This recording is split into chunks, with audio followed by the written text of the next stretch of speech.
Yeah. That makes sense. So it's Tony Gray and Rich Hodge. I know you guys through the Golden Bears and through the NABLL.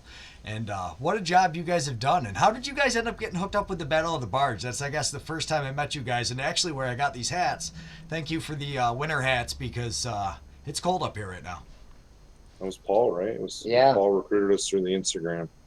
Yeah. Rich is always doing a million things at a time. So somehow he got connected on Instagram, and Rich has a hard time saying no. So before you knew it, we were heading up to Utica. Well, Paul's a good salesman. Paul's a good salesman, as everybody knows. So we were, he was going back and forth, wanting to do an event, and I thought it'd be a fun thing for the boys to do over the summer. Go to New York, and being in the Mid Atlantic, we don't see that level of box, so it was good for us to go, and it's quite an eye opener for some of us. And I could say selfishly for me, from my standpoint, that was halfway to home for me because I live farther up north. So that was, we played that weekend, and then I went right up to my dad's house and spent a week there. So that was perfect scenario for me. That's awesome. So you were born and raised up this way. Actually, what north of that? Where are you from? Akwesasne or St. Regis Indian Reservation. Yeah, so I'm half native. My dad's a chief of medicine man, and so I kind of grew up on the res playing boxing on the Canadian system, and so that's didn't really do much box here. I played kind of hybrid box here. I don't know if you can even call it hybrid box after college in this area, and just to have some fun, but it really wasn't box. And next thing you know, it was 25 years later, I'm being asked to coach a box team, and it's kind of fun. It's like being reinvigorated into the box scene. Yeah. So how did you guys get into contact with each other? Was it that you tried to start a box league and It was actually Scotty Joyner from the Yeah, Maryland Arrows, right? He wanted to kind of put a league together or put a bunch of teams together. He asked me to coach because he just knew of my background in box. And then I don't know, how did we get connected? so I'd been doing Oscar Mike. So during COVID, I started like a youth program called Oscar Mike. So I was kind of borrowing a logo and the name from a friend in the West Coast. They run a veterans program to get people on the move, and there was no place we could take kids during COVID, and I was like, how the hell do we get them moving? And this buddy was like, there's a rink that's outside. And I was like, So we started doing stuff at this rink outdoors in like 20-degree weather with these kids because they were desperate to play lacrosse during COVID. We were trying to create a safe system for them to do it. So that I started Oscar Mike, and I started doing box, and then we were working with the Joiners. I don't know how familiar you guys are with the Joiners, but Scott and Marty are two of the bigger kind of godfathers of box lacrosse in the Maryland DC area. Marty ran the Mabel for years, and Scott played. Scott's played forever. He still plays. He's into his 50s now. He's a beast. And Scott was trying to develop the Mabel. He wanted to kind of reignite the Mabel, and so he was like, "You should get with Tony." And Tony and I have a lot of mutual friends. Tony coached with one of the guys I grew up playing lacrosse with, Brian Cleary, and the Vasquez brothers, and so Tony and I have like, I don't know, this just coaching tree with like kind of deep roots and stuff of a lot of mutual friends and stuff, and It was like 2 degrees of separation instead of exactly. 6, right? So, but we didn't meet before this, though, right? Maybe not formally. We'd never really We had a just met like in conversation. different coaching Yeah, circles and stuff. Tony coached at the rival high school, and we were always kind of like friendly, but we never worked together directly. So it's kind of funny, like Tweedledum and Tweedledee. So good stuff.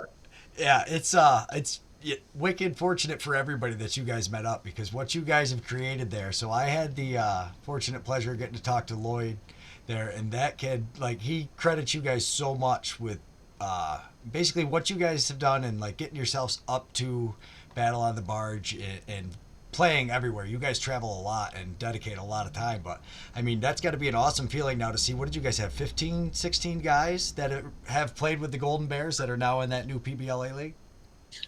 It's in that neighborhood, yeah. yeah. We were writing it down, and I just couldn't believe it. It's like, oh, that guy's playing too as well. They Yeah. were just popping up. I think 2, 3, I think 4, 5, 6. we were really lucky to have a community of guys in this area that took it seriously. Like we had guys that were driving, Todd was driving like 4 hours for a game. He'd literally come screeching into the parking lot, get dressed, and, be on the floor, after driving 4 hours from Williamsburg. And I mean, there's 30, 40 guys like in our setup trying to play senior B, masters. And it's kind of funny. Like we just pick up the phone, like, hey, we need you for this game, or we need you for this, or we need you to drive to Utica. It's just a really good group of guys. I think early on we were really lucky. We had Isaiah Davis Allen helping us. We had Joe French helping us as captains in our first year in the IBLA. Just a lot of dedicated guys wanted to practice. Guys with kids, guys with full-time jobs, and guys working night shift. And I mean, they were coming from all walks of life, all different creeds, religions, whatever. And it was a great group, right? Like they just want to play lacrosse. Total lax rats, wanted to learn from Tony. And we had a lot of fun with it, right? Like I kind of always joke, it's a little bit like old school, right? It's like this fraternity, bunch of dudes, all different ages. We play lacrosse, we drink beer afterwards, and it's just like we don't take it that seriously. I don't think we have fun with the memes and the group. We have a team group chat. It's a little crazy at times. Yeah, it does. Before you know, it's like 200 messages going, and it's just like, wow. But I give Rich a lot of credit because I'm Mr. All Serious, super competitive, and he's the one. He's what's the movie there where the basketball, he's the coach and the commissioner, and he's always promoting semi-pro. He's like Will Ferrell and semi-pro. He's doing all these other little extra things that I would not.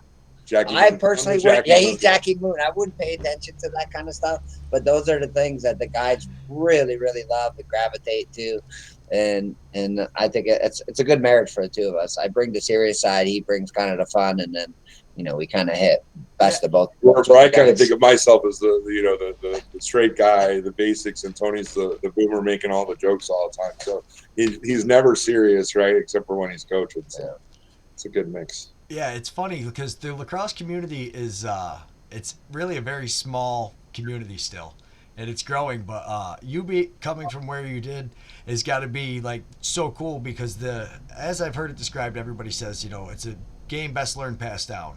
And down in your guys' area, there's a lot of field players that can pass down the knowledge, but having Tony come down and be able to, that box is really a different game, and like playing it from a young age. When did you start playing, Tony? Because it always impresses me. You guys start boxing at like 3 and 4, some of them? I was a little late. I was like an 8-year-old when I started playing. So I was like, how they always, like in the metro area here, field lacrosse, it's like these kids are playing when they're like 3 years old, right? And that's what you got to do to survive here. And I never thought about that until I started thinking about box. That's how box has been in the Canadian side for years. Like, I was just lucky enough to be in good systems with good teams. And when Scotty asked me to coach, I was a little hesitant because I was like, I have not even coached box lacrosse. I've only played. And I was like, I don't even know if I would know how to coach it. And then we got out the first practice, and I was like, oh, they're doing this all wrong. They're doing that all wrong. I was like, okay, maybe I still remember what we need to do. This isn't as hard as I thought it was. Yeah, that's awesome because, like I said, everybody I've talked to, it really is a game best learned passed down. You have to have somebody. You can't just watch the film. The intricacies, the guys playing one-handed, which I'm sure, Rich, you grew up playing field. You were probably taught like so many other attackmen, you have to be able to switch hands. Yeah. And then go ahead. I was going to say, like, in this area, like, so we were very lucky in the Mid-Atlantic specifically. Like, I grew up in Northern Virginia, and when I first started playing lacrosse, like, it wasn't a thing. Like, it was, the baseball coaches were like, what are you doing? And we're like, we're going to go play lacrosse. And it was like almost as if you're going to skateboard or you're being kind of rebellious, right? Like, my football coach was the one that was like, you should go play lacrosse. And I, like, instantly fell in love with it. We were very lucky in this area that we had, like, DC is like a transient place. You get people from all over. Like, we have a lot of good Canadian lacrosse people here. In high school, like, Steve Govett was one of my assistant high school coaches, and he's a Hall of Famer. Like, to have a guy like that teaching you lacrosse. There was a guy, Joe Ventresca, that coached us that came from up there, and Joe had won multiple national championships at Herkimer and then went to Radford. So this area has, like, always had, like, a lot of good lacrosse people in it. from the Naval Academy, from West Point, from like all these places. And so the one thing I love about box is, you know, it's a little different. It still has that vibe from when I grew up playing. It's different, right? Everybody's built a little different. You don't have to be the biggest, the strongest. I mean, it helps, but like you got to be built different. Like you have a different mentality.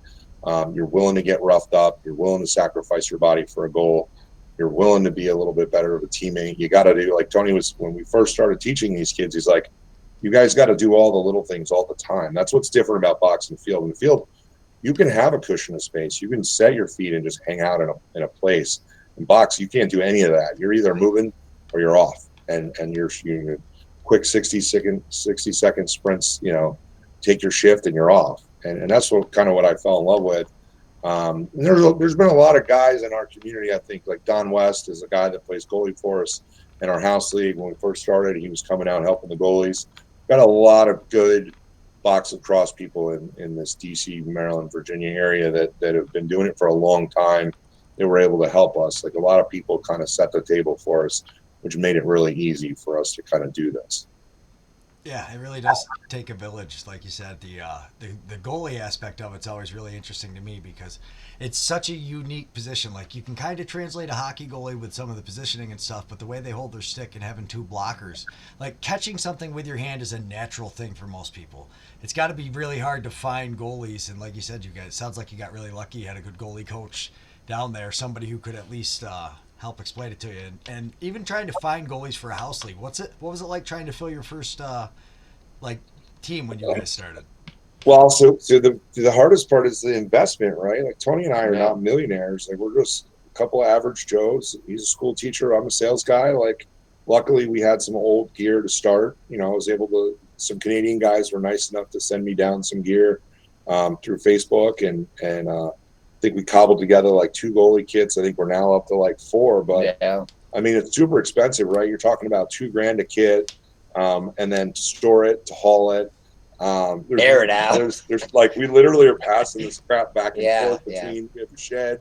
Our wives are like, get it out of our house. And then, you know, you get a big sweaty guy that wears it for, 2 hours, and then all of it's wet. You got to go dry it out someplace. If you don't, it gets moldy, it gets ruined. Yeah. So like that was an adventure in and of itself. Luckily this area, thanks to Marty Joyner, there's a lot of guys that have been playing for a long time. So we had a couple of guys that were goalies or could play when we first started. Mike Rill and Don West that were able to help us. Parker was another kid. Parker was played in Richmond and was coming up from Randolph-Macon. Awesome guy. But like we just had it was really like, if it weren't for the guys and their dedication to this, we literally wouldn't have been able to do this. Like Ryan Montgomery, hauling the gear back and forth to the practices and to the games. And I mean, it's just been crazy. He was a nice find. He's one of Joe French's friends, and Joe said, "Look, I think I got a guy that could also be a goalie." And he just came out. He plays hockey, and he just took to it. Unbelievable, and he's so fast. And so we had Parker, which was more like the tactician. He kind of stayed his spot, and then you had Monty, they call him. He's kind of the one that's diving all over the place. And so we had a good combination of 1-2 punch. Depending on who we played, we could kind of switch the matchup, so we'd have a goalie that could be successful. And a box, if you can stop that that ball from going in, it definitely makes a difference, because they're getting shot at like 60 to 80 times a game. So yeah, that's a huge advantage. And like you said, to have the 2 different goalies, because it's such a big thing for guys that don't understand like the playing style. So you will have teams that have outside shooters where you really want that bigger guy who can be, position, fill the holes. Or you have the smaller, faster teams who are looking for that backdoor pass all the time. And if you don't have a goalie that can move side to side, know where he is within that net, you're in a lot of trouble. That's like, the little things are so overlooked when it comes to starting these teams.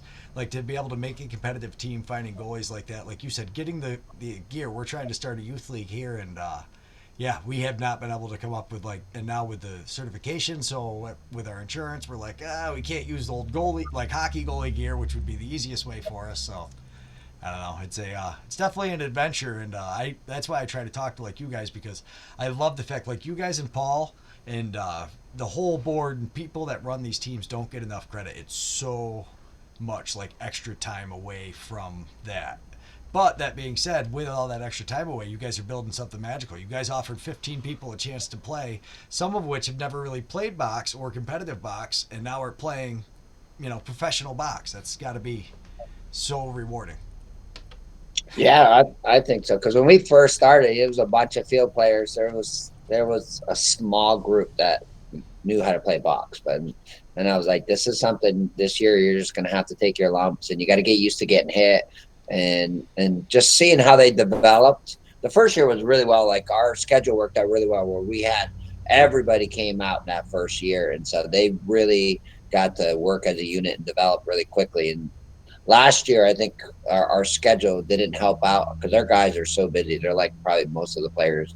They got their hands in everything, coaching and stuff like that. So, well, and they're grown-ups, right? Yeah. Like you're not dealing with college kids. They've got real men problems, right? Like they've got wives, they've got kids, they've got kids sports, and like last summer we tried to do a lot of double headers on Sundays because we're trying to keep it so that they weren't like it was hard scheduling the summer before on Fridays. We did all Fridays, and there was just a tremendous amount of driving. So we're trying to alleviate that, but it ended up kind of backfiring on us because if a guy had a commitment, like we had guys, they're young, they're going to a wedding.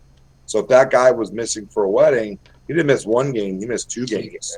We had guys that are coaching elite travel, and on the East Coast, like travel is everything in the summer.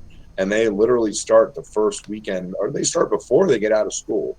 So like around Father's Day in June, and then they go all the way through past, into July. Probably, yeah, right? and so we've really never done this, right? There's no like box lacrosse calendar for the East Coast for the adults to know like, okay, like here's when all my games are going to be, right? Like, so we're still figuring this out, and thankfully the players have been very patient with us, like.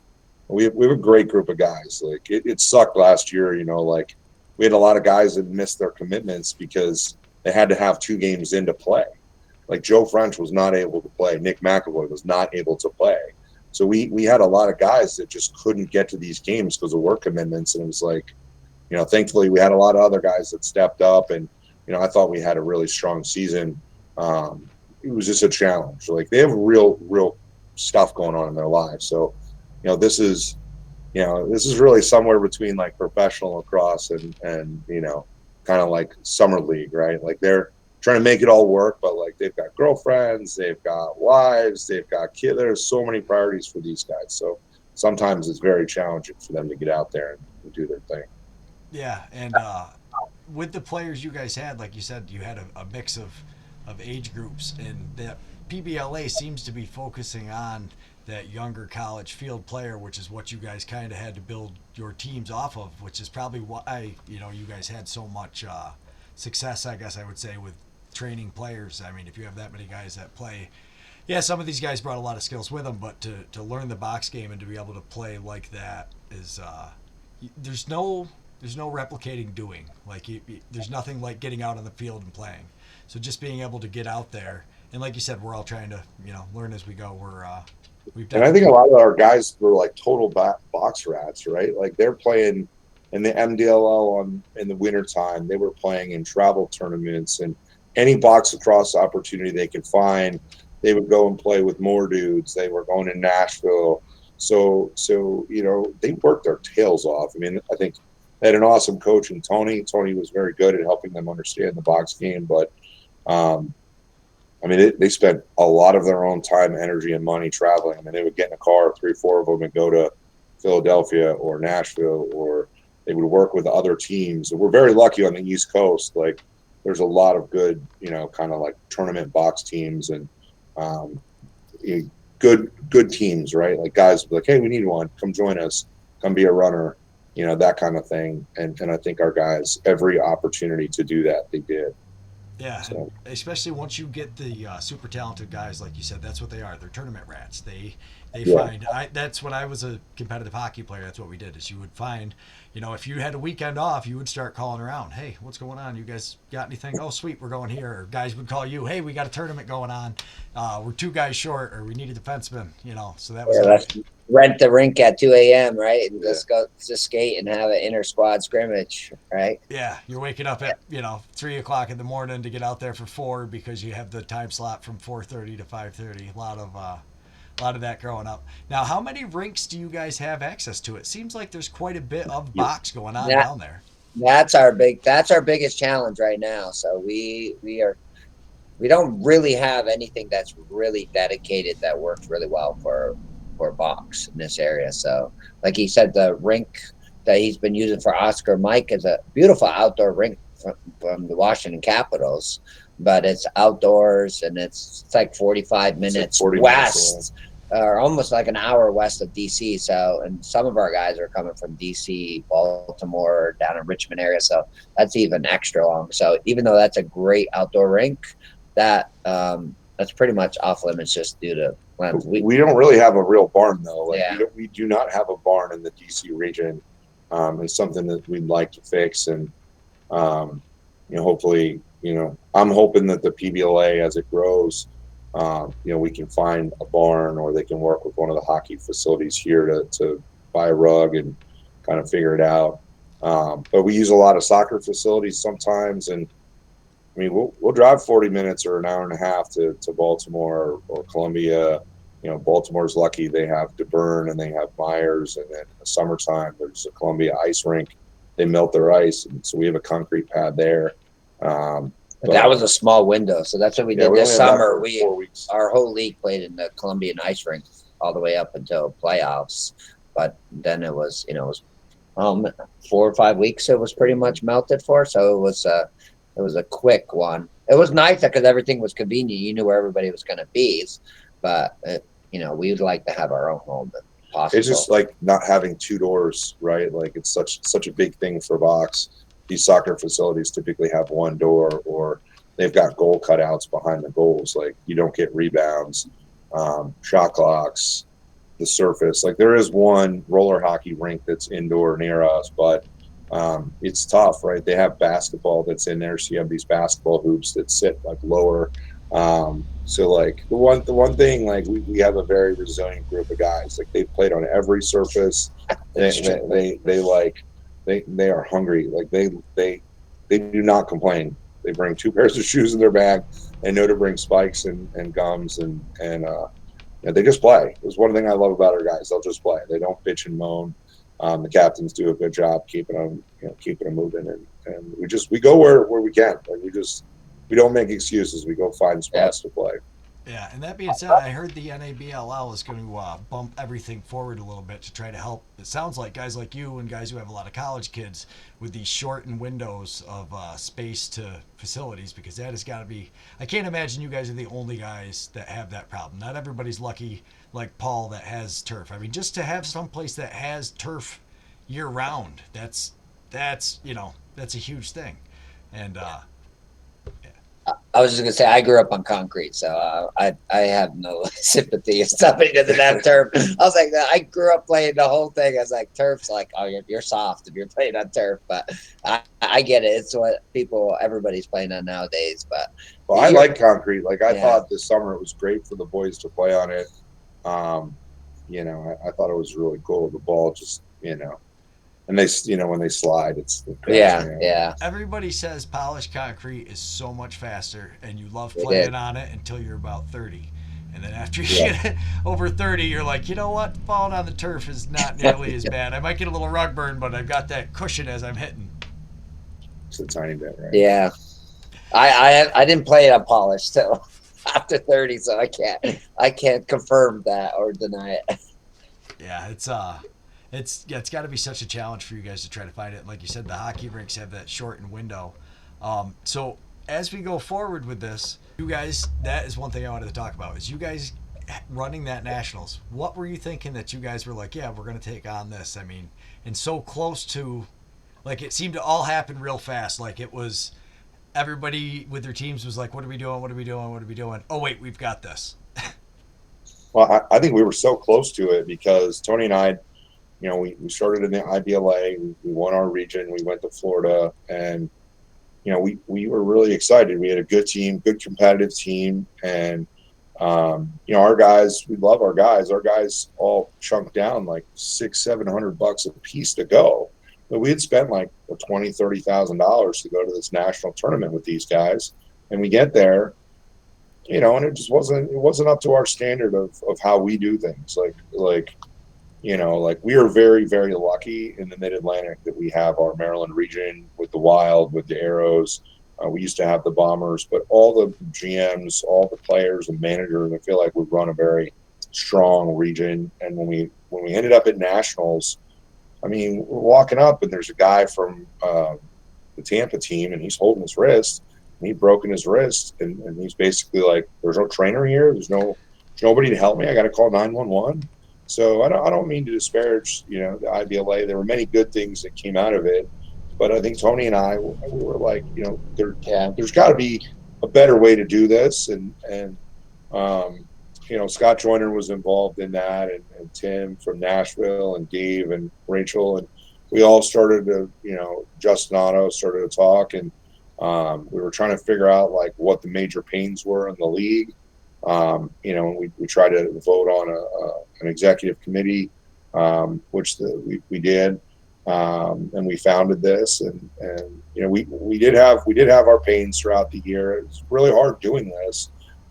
There's not a ton of money in it, and we're kind of at the moment like somewhat volunteers, but I mean we all have primary jobs, and then this is like our side hustle, and we're doing this, pretty much for the love of the game. And 7 different personalities involved, all with a common goal.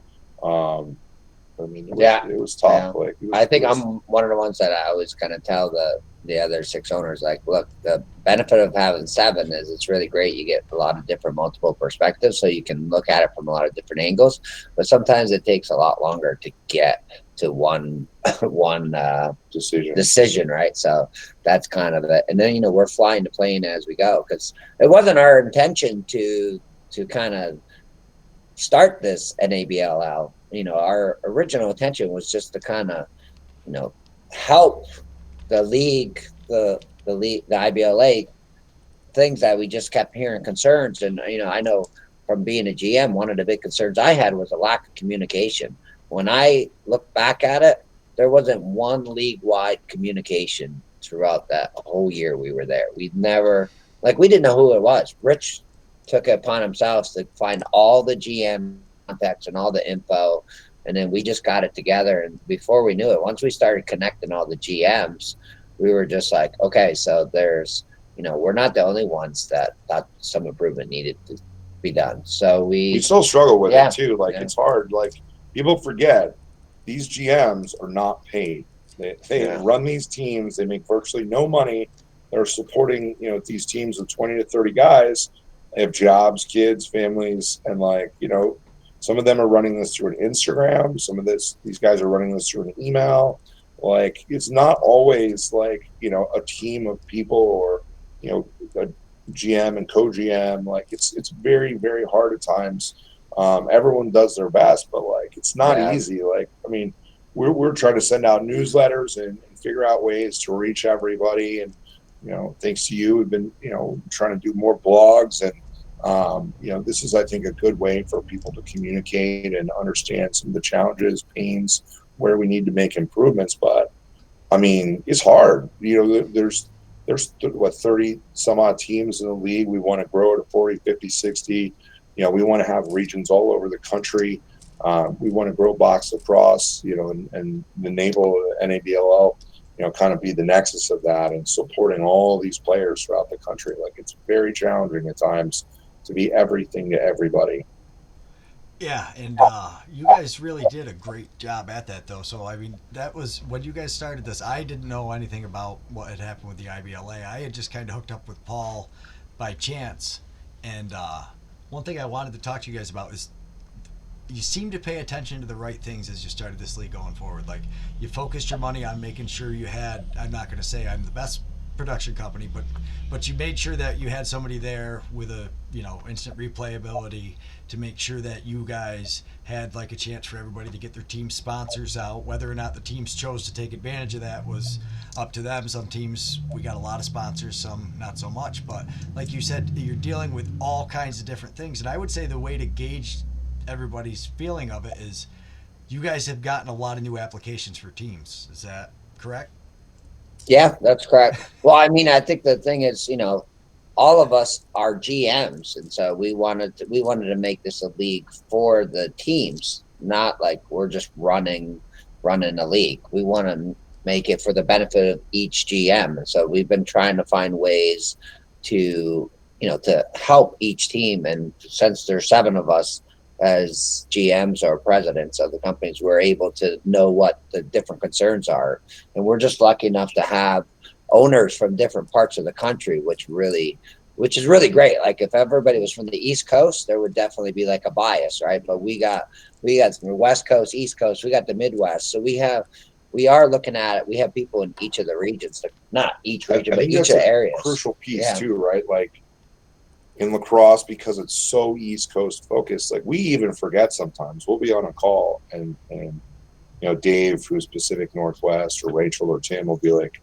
hey guys, like you got to remember, like there's guys in the middle of the country that feel differently, and they don't have all these opportunities. They don't have all the things that you guys have. Like, so it's a players league, and we've always been all about the players and the GMs that support these teams. But I mean, we're always like being reminded of, hey, like it's not always that easy for these guys in the Midwest. It's not that easy when you're in the Pacific Northwest, and we have aspirations to grow in California and Colorado and all these different places. Like it's really important that we listen to the players and the GMs, and I think we're not always perfect. I think we have challenges and we don't always get it right, but I think we're always trying to innovate. We're always trying to do what's best for the players. And I would say, Greg, like with you, like we got lucky. Like we trusted Paul. I think you add good people to your team, right? Like Paul is such an advocate for box lacrosse, and what he's done with the Utica is great. And he's worked so hard to build that little community. And we were like trying to figure out like how do we broadcast nationals? How do we take this? Right. And then you stepped up to the plate. And then you did stuff that we hadn't even discussed or thought about, interviewing the general managers, pre-event, trying to get all their logos and their sponsors. And, not everybody did a great job of that, to be honest. Like they didn't know, hopefully in year 2 at nationals, we'll get more sponsor information. The GMs will do more of those pre-event interviews and help you like support this event. And hopefully we can bring in more personalities. Like it was great having the Utica guys, but we want to have the whole country represented. It'd be great if we could have different announcers and different color commentary guys. And it's hard to do everything at once, but like I think as we build this roadmap and we kind of know what's next, it'll make it easier. Well, and also, how many games did you guys do in a row? 8. How many games are there? 18 games. Yeah. One. 18. That was. You should get major applause for that. Well, Greg had the whole thing down. Oh my God, yeah. And his wife deserves a lot of credit. Yeah, she's right there helping. Yeah, my wife is just, I don't know how she does it. She runs the camera, so like that was a lot. But Lax Night the week after, we got called. So we did your guys' national tournament. We got home Monday. We got a call Tuesday night. Hey, can you guys come do Lax Night? 60 games in a row. Bing, bang, boom. You did. Wow. 60 games in a row, just me and my wife, because we couldn't take the kids out of school 2 weeks in a row. I mean, and not having my son there, he's the one that taught me how to run everything. So that's why he really had to go to the first one, because he was more the expert in. He's the brains of the operation. I love it. That's so great. We were like your warm up for you then. Basically, like that's something I think that they're like the bane of the existence for some of these GMs. Like they just don't have the training in it. They don't have the. I mean, Tony and I are basically self-taught, right? Like we learned how to do the Instagram thing. We were super lucky. We had like a world-class photographer, that was already working with some of our high school stuff. We were able to just tap that guy and be like, all right, come out and shoot games. We had a good player that kind of took over our Instagram for a while there and just blew it up. Yeah. So that, I mean, yeah, we had a lot of pieces. So it's no surprise. Like, I'm the development guy. I literally just doing everything that we did year one. I was like, all right, let me put this kit together so that people don't have to go through the same That's where Tony's really good. experiences are. And so I think one of the things that the Nabel doesn't promote enough, in my opinion, is that we are giving 51% back to the teams. So only 49% kind of goes to run the business and that for us, but the 51% is going to be reinvested into the league. I think that shows like a really good faith effort that we really want the teams to be successful, not that we just want to be like some other organizations where they just, all right, you're just paid to play, right? And we'll use that on referees. We'll use that on nationals. We'll use that on a lot of different things. But it goes to everyone. It doesn't just go to like a select few groups, right? It's all the teams are always like center of our attention, and we always are reminded in these meetings when we forget, right? You'll say like, oh, well, this is for nationals. And someone will say, well, no, it's not for nationals. It's for everybody. It's for all 32 teams or all 40 teams.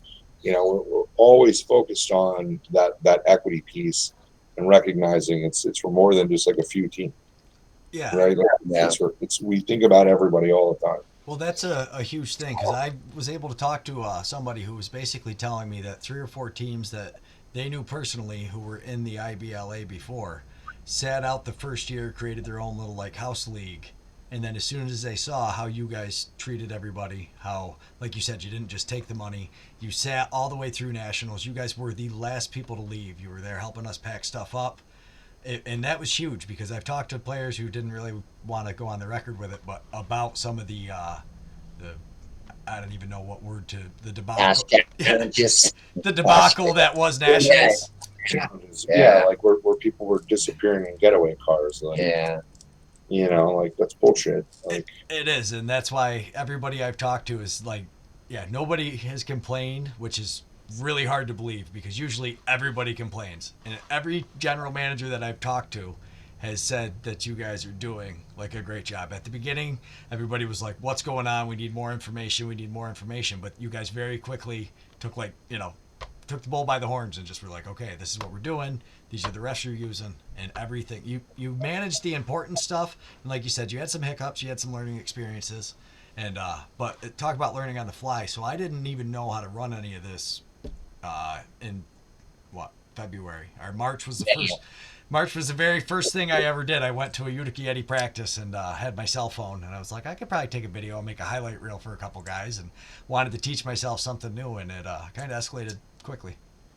Well, and one of the good things, like with us and also with you, is that now you're in year 2. Rather than worrying about all those nuts and bolts, now you start fine tuning everything, and you start adding in the more slicker features or the more subtle features.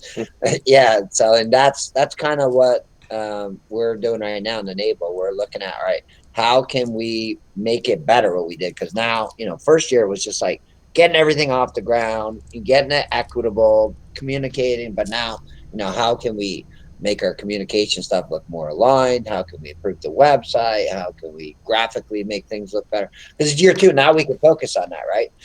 And we've gotten like good feedback from the GMs and players. We tried to do a GM meeting, we did a players meeting. We've done a couple of town halls to kind of gather, I guess in the military, they kind of call it a hot wash, where you're like, all right, tell us what we did wrong. What were the things, where were the failure points? And I think we've gotten, a good amount of critical feedback. It's always tough to hear, but I think like, we want to be the best. We want to serve this community. We want to be the box league of the United States for the players. And I think listening to that feedback and making those enhancements, kind of raising our hand when we make mistakes. And those are all the things like players just want to feel like we're listening. And we're willing to listen to them and do what's needed. So, it has been good to hear for the most part, that everyone's been, pretty happy. We have a lot more work to do. There's a lot more work to be done, more partnerships, more unification. We really, really need to see more partnerships and more, working with other regions, other areas of the country to build this. So. Yeah, I mean, and I think it's just everybody's got to see it. They've been burned too many times. I think if you guys continue to focus on what you're doing and, like you said, doing the right things, making sure you spend the money in the right places, building the whole league, not just taking the money in because you guys are also the Golden Bears GM. All the money goes to the Golden Bears, or all the money goes to the Warhogs or Isotope. Like, that isn't what's happening. Like, everybody, yeah, the way you spend it on the Nationals and you focus on the marketing, and like you said, having things in place to, now that you guys have done the crash course. But what is it like balancing, because you have GMs like you guys, Paul, and all the ones who are involved, but then you guys also deal with some GMs who have very busy outside lives and are on the border, like those teams where it's really hard to even find a GM, but everybody wants to play lacrosse. It is a challenge, but that's kind of like Dave Mathers from the Kings, and I are our development guys. So our job is to kind of, keep those guys engaged, right, and show them, give them tools, and make stuff easier. Like this. I'm also a teacher in Wheels, and I'm like a specialist. And so usually, if I want a teacher to do something, I prepare the kit. So all I gotta do is give it to you. I make it as easy as possible so that you can implement it in your classroom. So we're trying to use the same strategy, Dave and I, to kind of prepare, like I said, prepare all the tools so we can just give it to them. So it's easy, and there's not a big learning curve, and they can get engaged, because, no matter what job you do, time is the number one issue of any job, right? A lack of time. And so you may be interested in something, but you don't have the time to kind of figure it out, right? Unless you're truly passionate about it. So luckily we have 7 passionate people that can put in the time to give you the tools to make it successful. Like, I can tell you from my standpoint, I'm working on coaching tools to help, because a lot of the GMs are also coaches and players, right? So they're just going out doing it, but they're not. Sometimes they don't know the subtleties of box lacrosse, because it's not, everybody doesn't have the luxury of having people that have box lacrosse knowledge in their areas, right? There's just teams where it's a bunch of field guys. Hey, this is box. Here's the rules. Let's figure it out as we go, right? But if we can give them kind of a jump start, a B12 shot, right, to help them. So we're working on that. Dave's working on the player side to kind of help them with tools, so they're in the loop with everything. And so we're trying to circle all the wagons around all the different parts of the league, which I don't think it was done like that in the past. No, I usually any of those like leagues, tournament teams, all of it, they're all strictly to make money. We've all seen in sports industries, the ones that do and the ones that do a good job, you keep going back to those tournaments. And essentially, you're just running a huge tournament, and if you a well-run tournament that people know what to expect, because like you said, that's a big thing. Having a development group. Not most leagues don't care. You join, you're responsible for your team. You better show up on time. And having player development tools and team development tools. Now, one thing most of the teams don't have is a head coach. That is such a huge advantage for you as the Golden Bears, having somebody having that bird's eye view. I mean, the rest of the teams in your division, do they all have coaches, or are they all kind of player coach, like Reggie Dunlop style? Well, the Wild, which just won the whole Nationals, they got a coach this year, and like last year they didn't really have a coach. They had their GM. He was a GM player, but he really wasn't. I wouldn't say he was like really coaching them. It was just like, all the guys were coaching each other. And then the Arrows, Scotty Joyner, you could argue that he was probably the coach, but he was a coach and player, so it's kind of hard. And like Ricky helps him coach as well. Yeah. So we do have, it's now we could probably say everybody in our league has a coach, which is not like you said, it's not the case in all the different regions, right? And so that's literally what I'm trying to find for all of the teams in all our regions, to see if they can have a coach, or if they have a GM that's GM player and doing the coaching, give them some tools. So like, all right, let's make this easier for you, right? So, it's not that complicated, but there's some simple things that field players just will gravitate to that are really wrong in box lacrosse. Like, really crossing the floor is like a big thing. that was like one of the first things that I taught the guys. Like they kept sweeping these long sweeps, and they don't realize they're taking themselves right out of shooting range. And once we got them into cycling, staying on your side of the floor, don't change your hands. You can change your hands, but it takes too long to it. Shooting, right? How to shoot on the goalie, so all these different things, right? So we're even drills, preparing drills to get them used to like subbing. Like anybody who's really in the box knows the secret is subbing. If you can beat somebody out of the door, that's where you get all the easy opportunities, right? And some teams don't realize that. They start to realize it when they get scored on like 15, 20 times. So, but Yeah, that is such a huge thing because not only are you're putting a player out with the advantage of having the box, but if you're putting a fresh player out, you're putting somebody who's well rested, sprinting, and if the other team doesn't hit it right, now you've got somebody at the end of a shift trying to catch up to them. It is such a advantage having somebody with the nuance to know that is it's cool. Not all teams, like you said, get to have it. Now, the development team, are you guys helping with that too, or you're kind of leaving the coaching hands off and just helping with the administrative stuff? well, so in the Naval, we each have kind of our own responsibilities. Besides being the owners, we each like so. Like I said, Dave and I are on the development. That's kind of our specialty. We do all of it, but that's our specialty. That's what we're focused on. Rich is what are you? The marketing? No, not marketing. You're partnerships. Yeah, sales. Sales guy. Yeah. So Tim's like the social media marketing person. Otto's like the treasurer. Scotty does the finances, and then Rachel's kind of executive. No, Scotty does the officials. I mean officials. What did I say? Finances. Oh, I mean officials. Yeah, and then giving his job away. Yeah, give it. And then Rachel's the executive director, kind of oversees all of it. Yeah, that was smart to kind of divvy things up because it's a lot to take on, and such a big part of anything is being able to rely on people. And something I heard that she was really hoping to release tonight, but she doesn't think, is you guys, obviously, probably sounds like you, Rich, have set up some big partnerships that they're hoping to finalize here pretty quick. And she was upset she wasn't going to get to announce it tonight, but maybe, you guys will have to talk about it. But if you guys do get them, we'll have to have you come on the Yeti Talks and announce the partnerships, especially if you guys are the ones, are Rich working on the deal. That would be awesome. I'd love to get one of you guys on Yeti Talks at least once a month to kind of touch base with the NBL, because especially I think, Tony, having that player development spot, and if you or the coaches development, like if we advertise that, like if you show like, hey, when you come into the league, we have a complete kit, shows you how to be a general manager, couple online classes, you have access to me and like you list your guys' resume, even just if you listed the Golden Bears resume from the start of 2 years, you guys are 3 years old or 2 years. Yeah, we're going on 3 now. Yeah, right. And just the start of that, and to show the team, because like your social media guys, like you guys are nailing it compared to some of these teams. That's Paul's biggest thing, and we might be taking that over for Paul to try to help him out at all his timing for us. If we technology guy, that's where his boomer ways.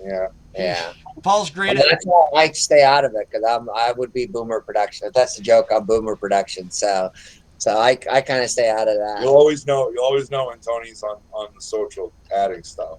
It definitely has his flair. I bring the retro every now and then, once a month or something like that. It's really hard though. Like social media, like is a huge way to convey, using memes and videos and all these different ways to make people laugh and engage. Right? It's a huge part of what we're doing. Like we're building a community, and you got to do it with TikTok, and you got to get kind of weird with it, and you got to like be outside your comfort zone. And the other thing you got to do is delegate. You got to not be like, I got to be in charge. You got to be like, hey, I know this guy Eric's really good at making TikToks on our team. I'm going to let him run with it and have some fun. And like, you'd be shocked, like things like hashtags and reels, how that stuff is like public, and you can go get on other people's feed simply by using the right hashtags and doing it the right way. Whereas if you're just making a post and it's only for the people in your community, and if your community is only 200 people, maybe 20 people see it. Yeah. So, those analytics and that data, that stuff is challenging. Like I'm a marketing guy, so like I'm all in on it, but like it's not always it's not always easy, and you get people from all walks of life, right? Like you might get a guy that's an engineer who spent his whole life, building stuff, and he's now the GM of the team, and he's really smart, but like he has no idea how to do this stuff. And it's like teaching them. They don't necessarily have to be able to do it, but giving them the playbook to be like, okay, here's how you do it. I was just thinking, like, this is a great opportunity for us to share information. Our information as a group sometimes is siloed, right? Like we want more regional governors, right? We want guys to come in and take over those positions. People don't always know like that there's going to be future opportunities to join the board, and to do different things. We're always looking for photographers, videographers, anybody that can do media and content. And we can't always pay. Like that's not something we can do. But if people want to volunteer and create stuff for the region, right? Like you've been, instrumental in your region, doing videos, blogs, and those sorts of things. Like that's huge. The amount of impressions that's creating in the world of lacrosse is just absolutely huge. Yeah. And if we can do that for the Pacific Northwest, for Texas, for Colorado, for the Midwest, for Florida, and really start to get everybody like together, right? Because this information sometimes gets siloed and people don't know like what's the expectation or how to do it, or who do I reach out to? Who do I talk to get involved? Like it's hard. Yeah, what a difference, like you said, using the hashtags, but teaching guys that stuff. So like the engagement, the biggest problem we ran into, I think, like we had good numbers with the NABLL Nationals. If I had the camera that I had for Laxnai, we would have had the same numbers Laxnai had, and I had over 150,000 views in 30 days from all kinds of sites. The shorts are the big thing, but like I was trying to explain, and I've explained to so many people, like the shorts take a long time to build. Like watching the clips, cutting them down, getting them to all that takes 14 seconds at a time, right? Like you gotta build it into a digestible format, right, that the majority of people want to view, right? Like you can't just be massive amount of video that nobody, like they're not going to dig through it. Yeah.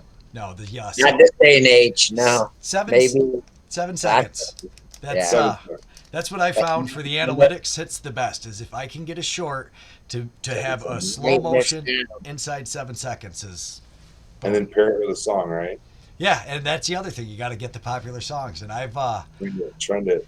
I've stayed away from some of it. I do some of it, but as I was learning how to do this, I focused mainly on trying to learn the streaming, be able to set these backgrounds up, and now we're about to start getting into that. And I've dedicated basically everything to YouTube, which was good because we're growing there, but I didn't spend the time on the other ones, and I just kind of stopped the clips because it's been all about me trying to get advertisers and marketing so I can afford to run this because to do it right, it's not easy. That's the problem is that's what guys don't see is like the amount of hours it takes to like learn how to stream stuff, and that's like when you're talking about finding regional guys, it's hard to find somebody who's going to volunteer that kind of time. Like it just our photographer, he'll come out for an hour and shoot 1,000 pics and then spend 4 hours, editing it. I'm sure for you, like the equipment alone, right? You got to go buy a fancy camera, and you've got to buy all the wires that connect it. You got to have the computer that's fast enough to run it, and then you got to be able to connect to the internet, and then download all that data, and then go home, and then you got to remix it into 7-second clips. It must take hours and hours to do that stuff. Weeks. Last night, they took care of me well enough that I spent 2 weeks afterwards just making Laxnai clips because of essentially I felt that justified the amount of the deal we had and what a difference that made for the analytics. Like I said, we had 150,000 views on Laxnai that they all got watermarked, and that is so huge. And that's where I struggle because I have never been in the business world. So like I don't know who to talk to and be like, look at what we're doing. We're getting seen everywhere. Put your name on this because I mean at the end of the day I'm a prison guard and a tree climber. I can climb a tree down and take it well. Wait, a tree climber? Is that a new sport? I don't know. No, I used to climb trees and take them down. Like, I'd climb up, cut them down, work down. Oh. Yeah, so you're the guy that goes up 100 feet in the air and cuts them down. I got it. Yeah. It's a dangerous job right there. I've had a lot of random weird jobs I done, but the that was kind of where I was going, was that direction, starting to do all that, and then I got hurt, and I was like, well, there goes that. So got to teach myself this, and But it sounds like you have a passion for this. I feel like you're doing a great Anytime job. you have a passion, it's kind of a lot easier to kind of persevere through some of that mundane stuff, right? yeah, the Firewolves moved into town at Albany, and that's where I saw Paul. I hadn't seen Paul in 20 years since I played college lacrosse for him. And I saw him there, didn't even get a chance to talk to him. I had my wife try to look him up on Facebook because I wanted to send him a message. And his name, because Paul is so good at social media, obviously, his name is the Utica Yeti. So when you type in Paul Decker, it's a personal account, which I just saw today. He finally got a personal Instagram account. The Yeti's going to be a separate one. I was laughing. So, I mean, but that's how I found him. She's like, is his name Utica Yeti? I was like, that's not, his name's Paul Decker. And she's like, all I find is this Utica Yeti, and I think it's that guy. And I looked at him, and I was like, that's Paul. So I sent him a message. And that's kind of how it all started. I sent him the message, and boom.